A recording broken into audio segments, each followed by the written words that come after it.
De algunos vecinos de la región metropolitana, precisamente de Talagante, Buin, Peñaflor y también de María Pinto, están denunciando que llevan más de una hora esperando cuando vuelven a sus casas en la tarde en el terminal San Borja. Una situación que a ellos los complica porque no solamente van sentados en el bus correspondiente, sino que también algunas veces, gran parte de las veces, tienen que ir de pie. Tenemos algunas imágenes que comprueban lo que nosotros estamos diciendo. Javier Acuña ayer estuvo ahí y queremos revisarlas también en conjunto con usted. En una sola línea, ¿no? Bueno, efectivamente. Son varias líneas. Entendemos que puede estar hasta más de una hora en una fila. Bueno, efectivamente ahí aparentemente tenemos un problema en que la operación, como en muchas partes del país, en que el sistema de transporte no está debidamente regulado, las condiciones en las cuales se ofrece la movilidad no son las que uno quisiera, ¿no es cierto? En una propuesta por parte nuestra de fomentar el transporte público, es clave que la oferta sea oportuna, sea suficiente y sea debidamente rápida. Y ahí es cuando tenemos que avanzar en algunas medidas. En este caso, en las comunas de Peñaflor, Talagante, Melipilla, se ha estado discutiendo y conversando respecto de instalar un perímetro de exclusión, de modo que hayan las condiciones un poco más reguladas que garanticen que la oferta es adecuada. Pero estamos todavía en parte de esa conversación, estamos avanzando, queremos poder llegar a poder ofrecer ese tipo de condiciones, y tenemos en el radar que aquí tenemos un problema, como en varias otras partes del país, en las cuales las condiciones de oferta no son las que uno quisiera.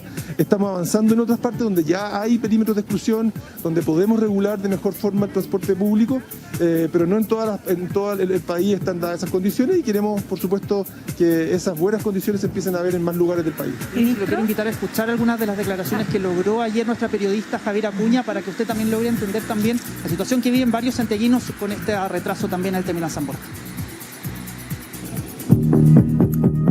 Transporte para María Pinto. Entrego todo mi apoyo y mi adhesión a esta campaña, en la cual la comunidad necesita un transporte digno.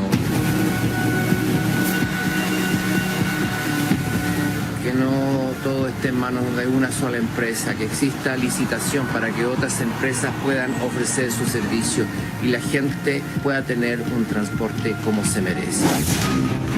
Fue el propio Héctor, Daniel Muñoz, quien intentaba darle visibilidad a un grupo de pasajeros de las comunas de Talagante, María Pinto, Isla de Maipo, entre otras, que piden desesperadamente mejoras en su sistema de transporte.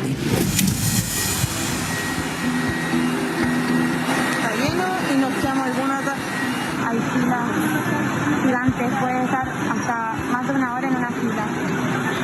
La calidad entre precio y calidad es mínima. 1.500 vale el pasaje a la comuna del Monte. Esta micro tampoco pasa esta tarde, es decir, ahora a las 7 se acaba. Miren la fila que hay para irse a Isla de Maipo. Ahí hasta el final, da una vuelta enorme y termina acá. Cada vez llega más gente y la micro aún no pasa.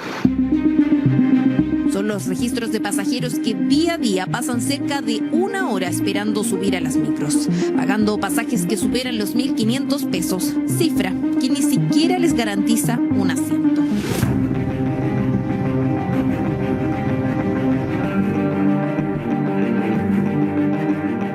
Cansados de las largas filas, vecinos de todas estas comunas se han organizado, creando grupos en redes sociales para visibilizar el drama para volver a casa.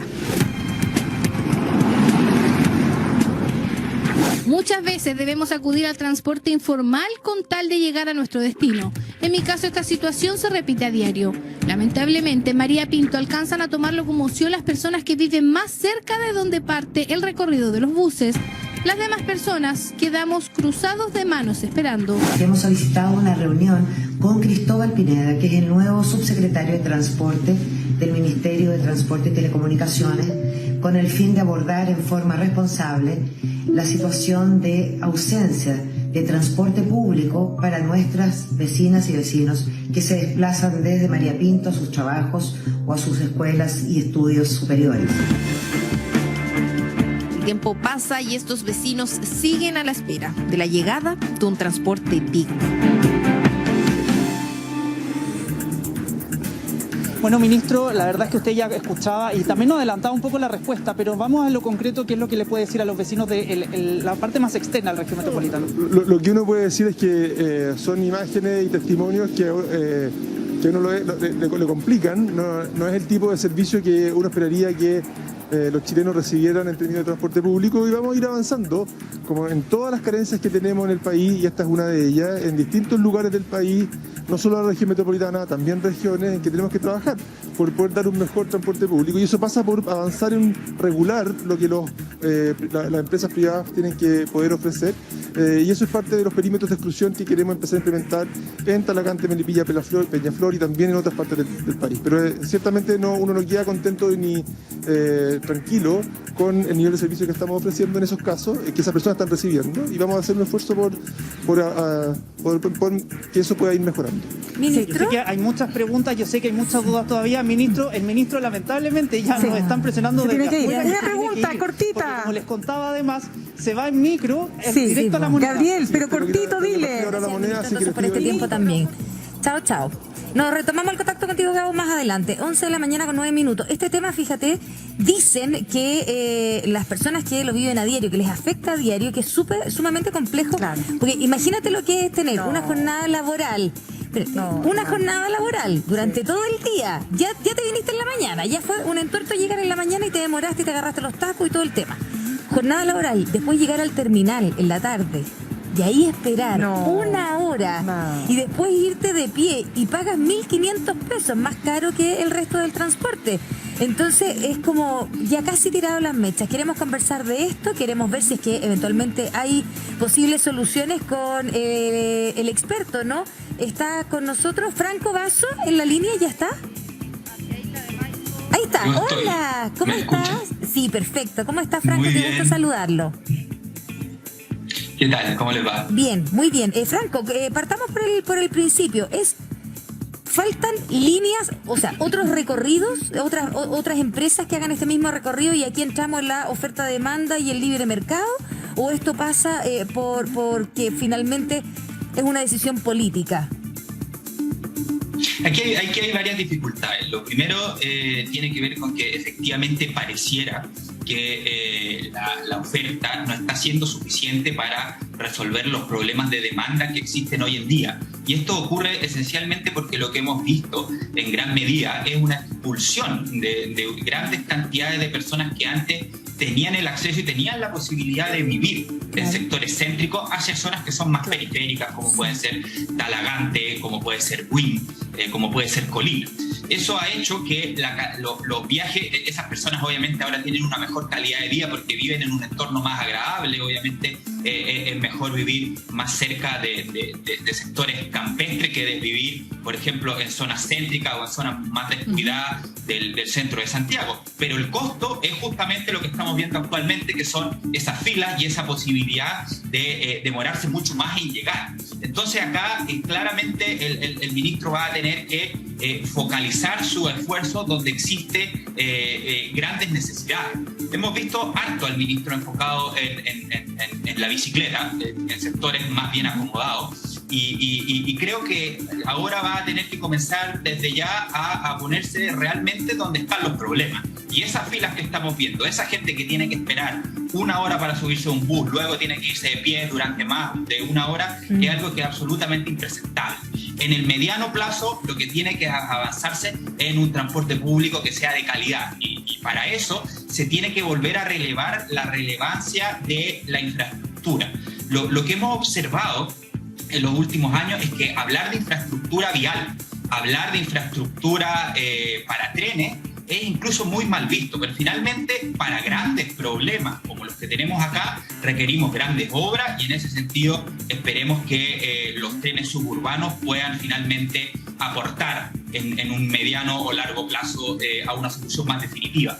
Pero en el corto plazo lo que tenemos que hacer es ver qué está ocurriendo con ese mercado que se están generando esas filas. Claro, ahí te quiero preguntar, Franco, ¿cómo estás? Te saluda Mirna Schindler. La pregunta que quiero hacerte es la siguiente. ¿En qué medida influye la falta de competencia de ciertos recorridos en determinadas zonas? ¿Es un factor?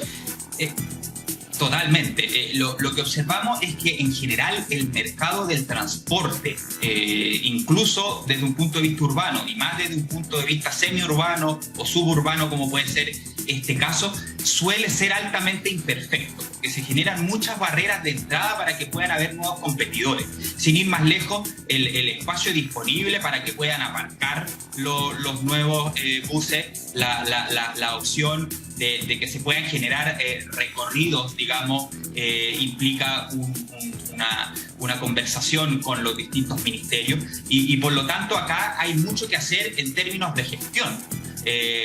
Durante la administración pasada nos acostumbramos a focalizarnos más en cosas que suenan muy bien, que son bastante pomposas, como los buses eléctricos, por ejemplo, pero lo que tiene que ver con gestión, con finalmente lograr que tengamos frecuencias que sean adecuadas, que tengamos distintas posibilidades, que no hayan dos simplemente oferentes y que las personas puedan tener distintas opciones. Y ojo, que no todos necesariamente salgan del mismo lugar, poder agrandar, por ejemplo, la cantidad de terminales que existen hoy en día para una ciudad como Santiago.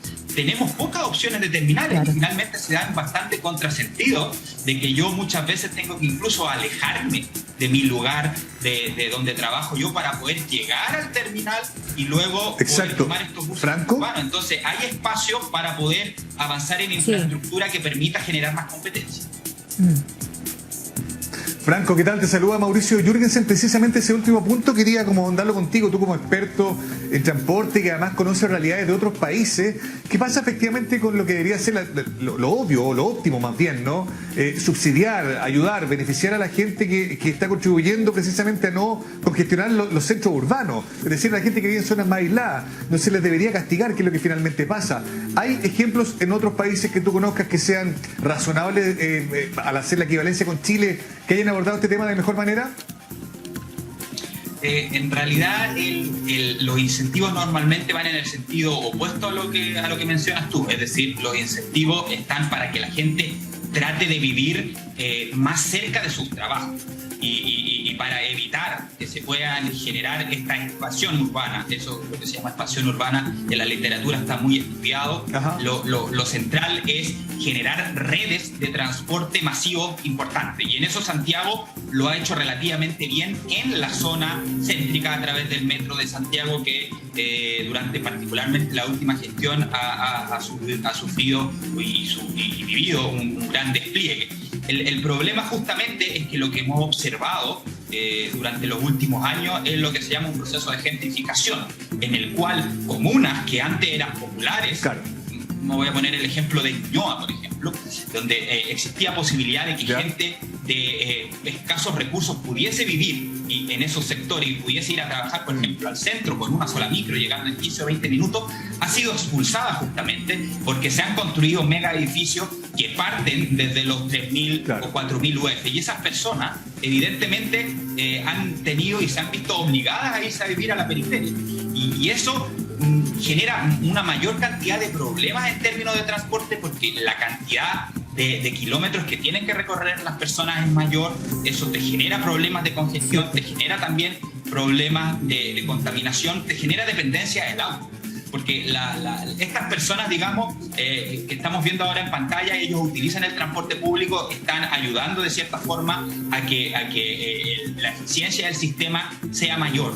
Pero la gran mayoría, y salió hace poco una encuesta académica que indica que el 70% de las personas tienen un automóvil y el resto esencialmente está pensando en comprarse un automóvil. Sí, pues. Y eso ocurre justamente porque queremos evitar, las personas naturalmente y muy razonablemente quieren evitar ese tipo de congestiones, y obviamente, a pesar de que es incómodo, es mucho más cómodo estar sentado en un automóvil que ir parado en un autobús en el mismo taco.